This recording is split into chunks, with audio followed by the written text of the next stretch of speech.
Today's book is The One Thing by Gary Keller, which is a very good book. Very, very good book, actually, very practical.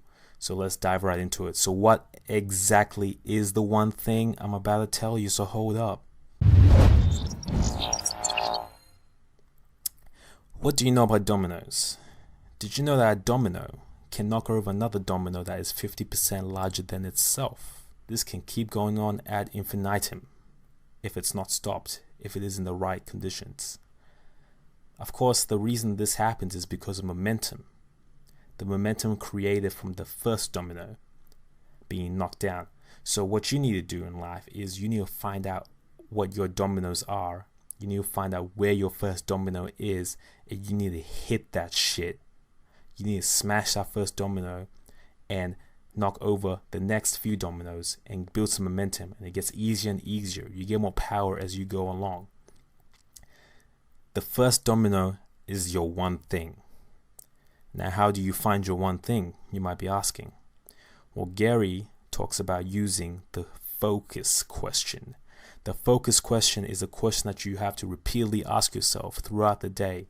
You have to make it a habit to ask yourself the focus question, because it is going to show you what the one thing is. Now, the focus question goes like this, and I quote, "What's the one thing you can do such that by doing it, everything else will be easier or unnecessary?"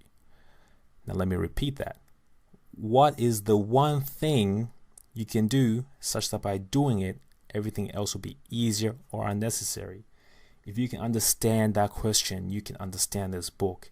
If you can make that a habit, success itself is guaranteed. Always ask yourself the question. Find the domino and hit it. Smash it. Now let's look at some case studies. Let's look at Bill Gates. What was Bill Gates' one thing? Bill Gates' one thing is programming. When he started off, the thing that gave him the advantage was learning how to program when the language was still new, when people didn't know much about programming. It gave him a big head start. He kept practicing his coding, and that led to the next big domino, and he knocked that over, creating Microsoft. And he keeps knocking over dominoes, and that's what made him one of the most successful people in the world.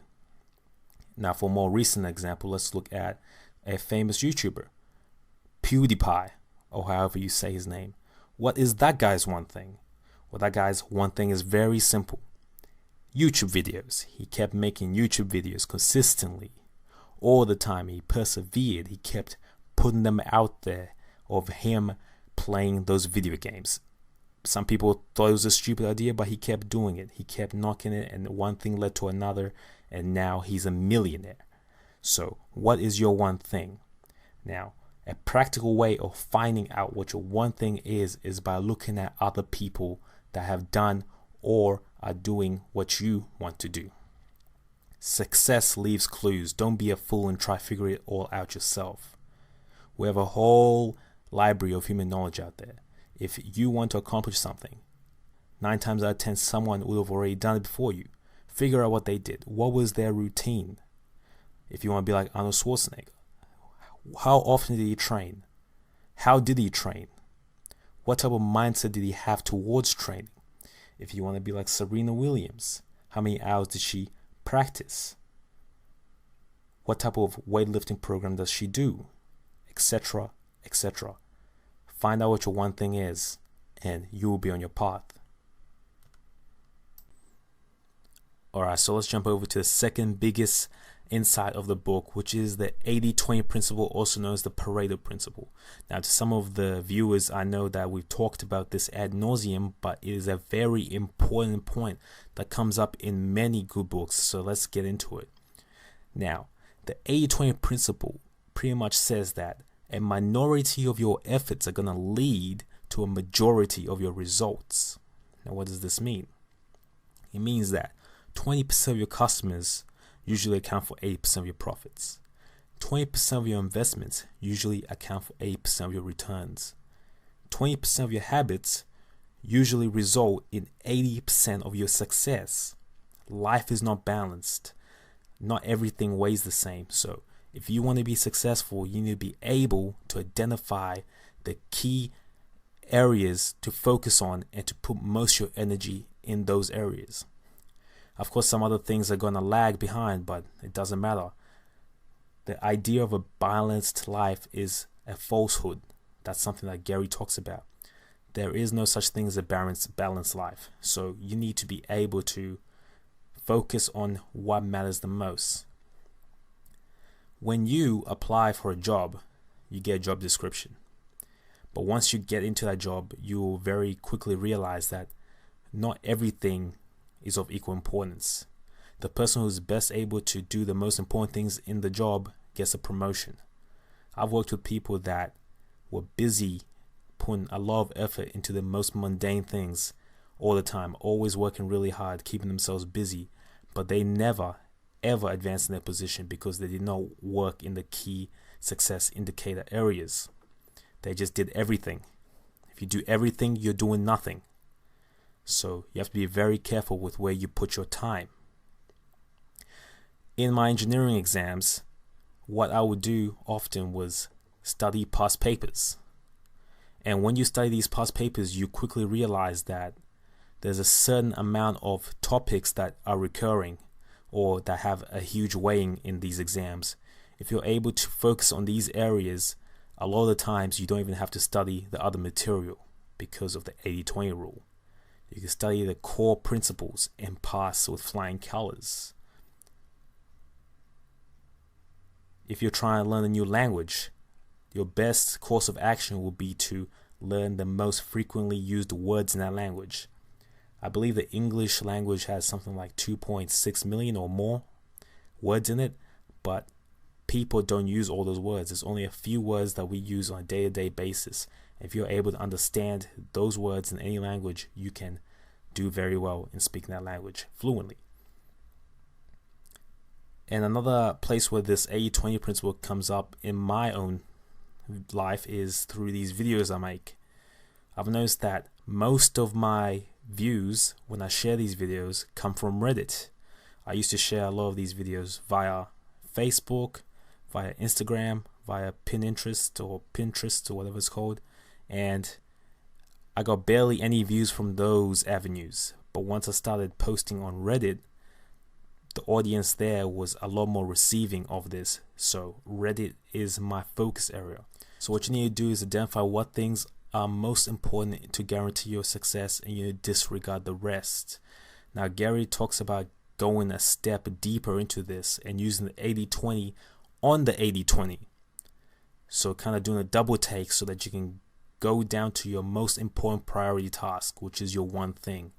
So for example, if you were to start with a list of 25, you would go down to 5, and then you go down to 1, using the 80-20 principle twice. So make sure you understand that concept and use it to your advantage. Now the third big insight is the illusion of willpower being on will control.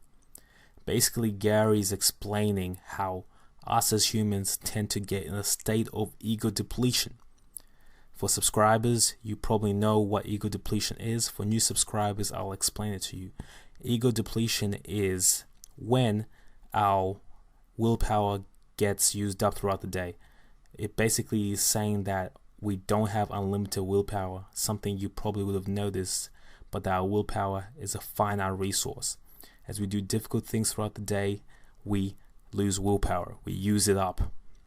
So it is much harder to keep your composure at the end of the day and do the things that you have to do when you have used up all your willpower throughout the day. That's why sometimes we have spikes in our willpower. Sometimes we're able to sit down for 3 hours and get work done without being disturbed, whereas some other times it's hard for us to just sit down for 2 minutes and get anything done. Willpower is not on will call. Now Gary goes on to explain some of the reasons that our willpower gets depleted. He has this nice list here that I'll read out.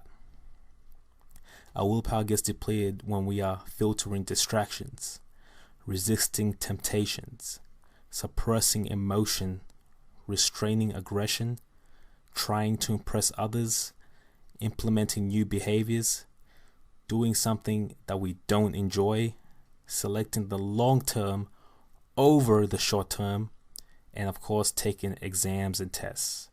So these are things that you have to look out for and structure your work around, because if you do all these things and then try to do your most productive work and then try to do your one thing, the results are going to be diminished. You're not going to be able to do your best work when you're in the state of ego depletion. So make sure that your willpower reserves are high when you're ready to do your work. And there's many ways of increasing your willpower reserves through taking rests, meditating, eating food, and just generally taking breaks. So that's something to be aware of. Now let's move over to the fourth big insight of this book, and that's the idea of a disciplined life. Many of us, when we think of success, we think about having a great amount of discipline. When we see that person who wakes up at 5 a.m. in the morning to go for their jog, we envy them because we think to ourselves, damn, I wish I could have that kind of discipline. But in reality, success isn't about discipline. Now Gary says, and I quote, "Success is actually a short race. A sprint fueled by discipline just long enough for habit to kick in and take over." End quote. Now, you see, the small thing you have to pay attention to is the habit. You have to have enough discipline to create the necessary habit for success, the necessary habits.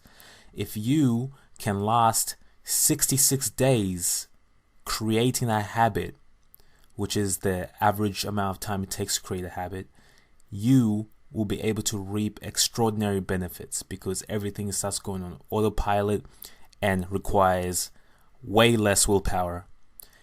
Now, this has happened in my life, especially with the gym. I remember when I started lifting weights, it used to take a lot of energy for me to go to the gym. It used to take a lot of willpower.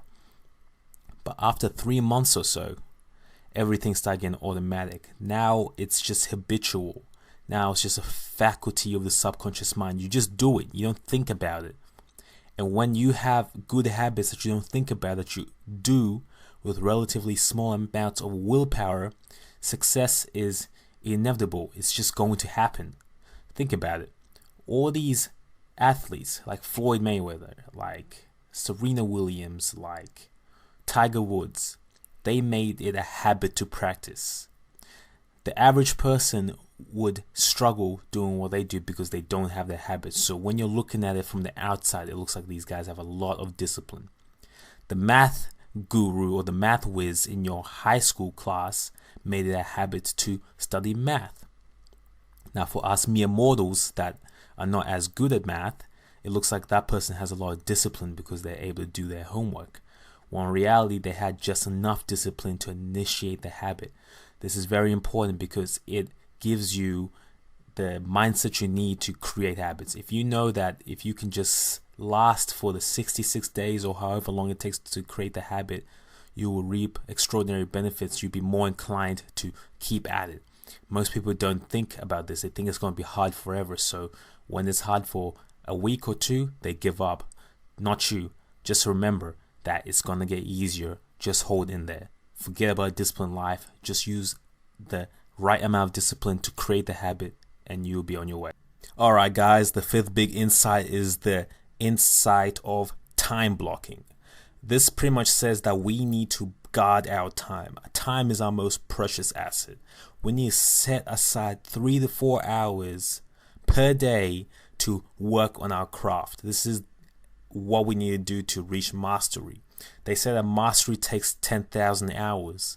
Now, this figure has been known as the 10,000 hour rule. It occurs time and time again in books such as Outliers by Malcolm Gladwell, Mastery by George Leonard, and Mastery by Robert Greene. We always get the same message. In order to be great, you need to work on your craft. You need to dedicate yourself.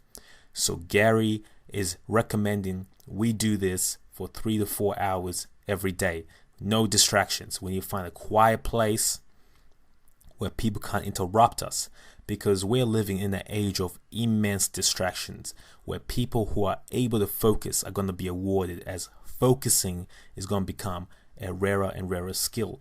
People are betrayed by their biology. We fall victim to instant gratification, and it's very hard to not click on these little ads, not eat chocolate, not do a lot of all these things that we don't want to do when we need to focus. Our biology is against us. So if you can set aside a period of the day to do your work, you are miles ahead of your competition.